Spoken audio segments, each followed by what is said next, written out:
This story is full of mysteries, it's romantic, it's tragic yet it's beautiful and the writing is just brilliant. मेरा नाम वर्षा है और ये मेरा channel किताबों की वर्षा है जहाँ पे हम बुक्स के बारे में बात करते हैं. Happy New Year to all of you. The book that I'm going to talk about today is The Gentleman from Peru and I'm so glad कि ये मेरी इस साल की first read रही because it's already my favorite. The basic storyline is that there is a group of 8 people जो कि इस boat पे हैं on this secluded island in Italy and the engine of the boat it's not working so it is getting repaired. but जब तक वो ठीक नहीं हो जाता है they are going to spend their time here on the boat and it's kind of a paid vacation for these people. So वो mostly क्या करते हैं, they eat, they drink, they enjoy their time and they also judge other people क्योंकि उनके अलावा और भी बहुत लोग हैं उस boat पे. तो they judge कि हाँ these people eat, they drink, they play, they nap and there is a group of women who are knitting, there is a group of elderly men who are discussing politics. So they are mostly judging these people. There is this guy who is in his early 60s, his name is Raul and he is in his own zone. वो इनके साथ किसी के साथ भी कुछ भी interaction नहीं करता. He mostly eats, he enjoys his drinks और कभी कभी ही goes for a walk on the beach, कभी कभी he goes for swimming. तो वो अपने ही जोन में है, he is content.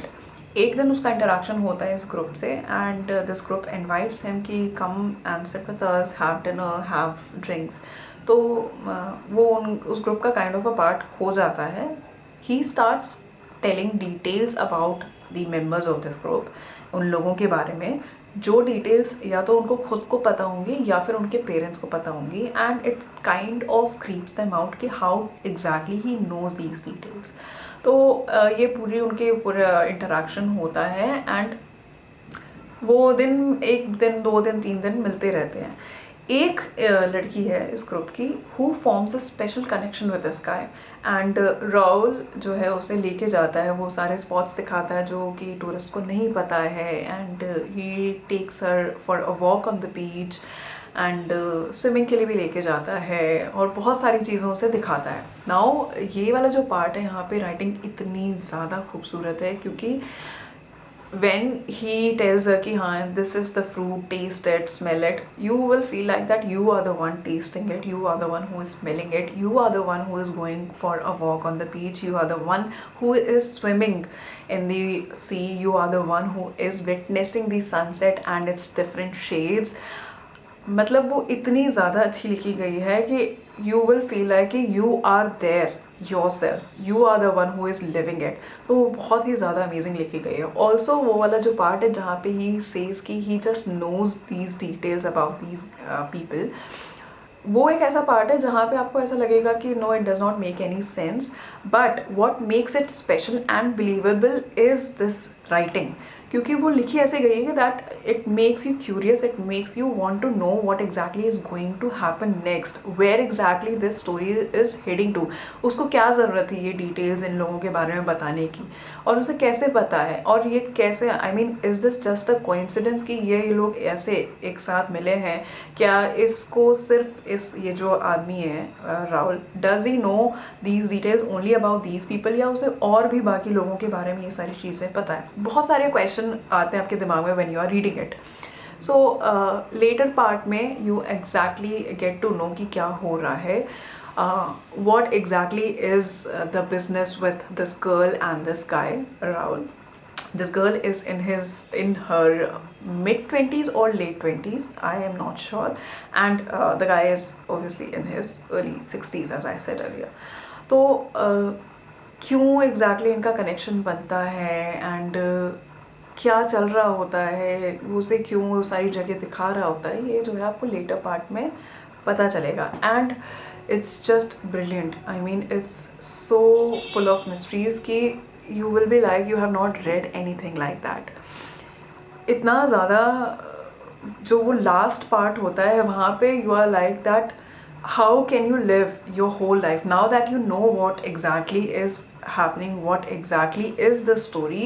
You will feel like how can you live your whole life with that kind of information. It kind of drains you out and it also gives you relief कि you know exactly what the story is. ये मैं एक reader के perspective से बता रही हूँ, but think about the character कि उसे जब ये सारी चीज़ें पता चलती हैं कि ये क्या चल रहा था अभी तक, हाउ डज शी फील, तो बहुत ही अमेजिंग है। I highly highly recommend reading this one. मुझे लगा था कि ये पॉपुलर बुक है, मुझे लगा था कि काफ़ी लोगों को इसके बारे में पता है, but then I got to know कि it's not popular enough. It's under 200 pages, but इसके फॉन्ट्स जो हैं it's bigger than the normal font size, so I think you can easily say कि it's 150, around 150 pages, and that is the reason I also recommend it to people who are in reading slump, या फिर वो लोग जो पढ़ना start करना चाहते हैं, जिनको नहीं पता कि कहाँ से स्टार्ट करना। I highly highly recommend reading this one, क्योंकि ये बहुत ही सुंदर लिखी गई है और इसको फॉलो करना is just very easy. So I recommend reading this one. Also, this author has also written the novel Call Me By Your Name. If you don't know about this novel, I recommend that you read it. If you don't want to read it, maybe you can watch the movie by the same name. It's one of my favorite movies, and I've also not read the novel Call Me By Your Name, but I think I will, because it's just beautiful. The movie was so beautiful, the setting of that movie was also just beautiful. I think that's the thing about this writer कि setting इतनी amazing, इतनी beautiful होती है that you want to read it, you want to read each and every detail that is given in the book. So this was my review of this book, The Gentleman from Peru. Do read it. I highly highly recommend it. If I have to rate this book out of 5, I will say a solid 4.75. This is my favorite from this year, The Gentleman from Peru. And yeah, that was the review, and